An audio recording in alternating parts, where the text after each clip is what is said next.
5 menit, kupas tuntas. Oke, kali ini kita akan membahas Markom versus AI. Langsung aja ya, menurut kamu nih Najwa, influencer marketing apakah bisa digantikan oleh AI?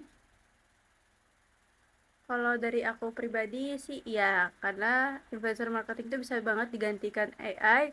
Sekarang tuh AI tuh nggak cuma sekedar jadi teknologi, tapi bisa jadi alat pemasaran yang super efisien. Dia bisa menganalisis data konsumen, mengerti preferensi orang-orang, bahkan bisa bikin konten yang personal banget sesuai dengan audiennya. Ini tuh sesuatu yang kadang influencer manusia belum tentu bisa lakukan secara konsisten. Contohnya itu kayak Lil Miquela, dia virtual influencer yang udah kerjasama dengan brand-brand besar kayak Prada dan Calvin Klein.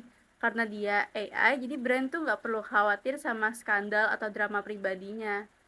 Plusnya lagi, AI bisa bisa kerja dalam 24 jam nonstop, bikin konten dalam berbagai bahasa dan tetap relevan. Hemat biaya, hemat waktu, dan hasilnya juga lebih terukur. Menurut aku sih ini jelas jadi solusi dalam dunia marketing di masa depan. Oke, kayaknya Naila punya jawaban sendiri nih. Gimana menurut Naila?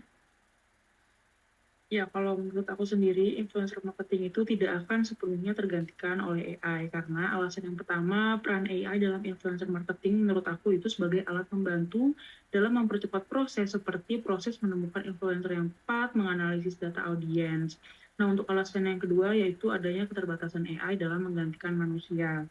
Menurut aku ketika AI menggantikan marketing influencer, itu tidak adanya koneksi emosional dalam keaslian hubungan antara influencer manusia dengan audiensnya.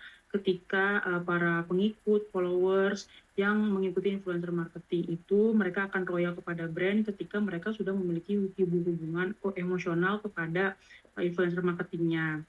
Nah, untuk membangun hubungan itu dimulai dari interaksi real time, respon aktif influencer terhadap pengikut, dan juga personalisasi konten, storytelling, dan juga latar belakang yang sama.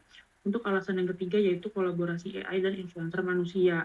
Menurut aku ini adalah strategi yang efektif justru ketika kita menggabungkan AI untuk analisis dan optimasi dengan sentuhan autentik dari influencer manusia agar kampanye tetap relevan dan juga menarik untuk masa kini dan juga masa depan.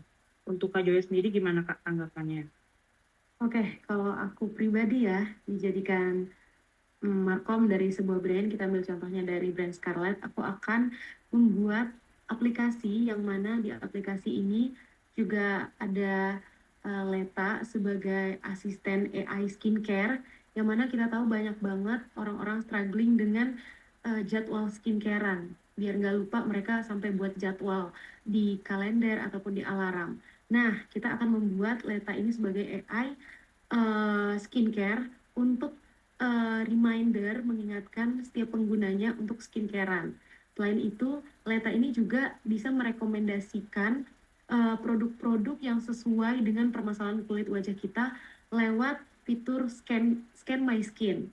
Nah, selain itu aplikasi ini dengan adanya aplikasi ini juga menaikkan penjualan untuk beauty skincare beauty khususnya untuk brandnya Scarlett, karena yang kita tahu yang terkenal itu kan uh, uh, hand body mereka gitu ya, jadi skincare-nya itu belum terlalu naik banget di pasaran, jadi ini juga bisa mendongkrak skincare Scarlett lewat Leta ini. Nah, aku juga punya teman Jordan sebagai markom dari FNB. Kira-kira Jordan sendiri punya gambaran nggak sih sebagai markom gimana sih AI ini untuk FNB? Terima kasih atas kesempatannya. Kebetulan aku menjadi markom di perusahaan Maskapai Pangeran Bodo. Di sini menurut saya itu adalah AI, kita menggunakan AI untuk sebagai tools seperti membuat caption di sosial media atau konten, dan AI untuk membuat broadcast gitu. Nah, yang paling penting kita sedang berencana untuk membuat aplikasi di mana aplikasi itu bisa, di dalam aplikasi itu ada AI. Lalu AI itu bisa merekomendasikan menu-menu yang lagi laku di seminggu terakhir atau nggak di hari itu juga. Contohnya misalnya seperti ayam pop lagi laku, kita bisa tonjolin ayam pop penjualannya sekian. Nah, dari situ bisa membuat orang-orang yang bingung, seperti pasangan yang bingung makan apa, keluarga, meeting room yang lagi bingung mau makan apa dan lain sebagainya bisa melihat aplikasi tersebut, dan ada paket-paket juga dan promo bundling. Nah, dari situ bisa dijelaskan dan memiliki pendekatan melalui AI. Nah, menurut saya itu AI itu marketing itu harus membelakangi AI. AI tidak boleh bekerja sendiri, marketing harus mengontrol AI dan memberi perintah kepada AI agar sesuai dengan jalur apa yang diinginkan oleh marketing di sebuah perusahaan. Nah, kurang lebih itu pendapat saya. Bagaimana menurut teman-teman? Kalau aku secara pribadi setuju banget sih. Iya, aku setuju banget. Kita harus menjadikan AI itu bukan sebagai musuh, tetapi juga sebagai partner yang membantu influencer dan brand agar bekerja lebih cerdas. Betul sekali. Betul. Oke, untuk itu sekian dulu dari kita. Sampai jumpa di 5 menit kupas tuntas selanjutnya.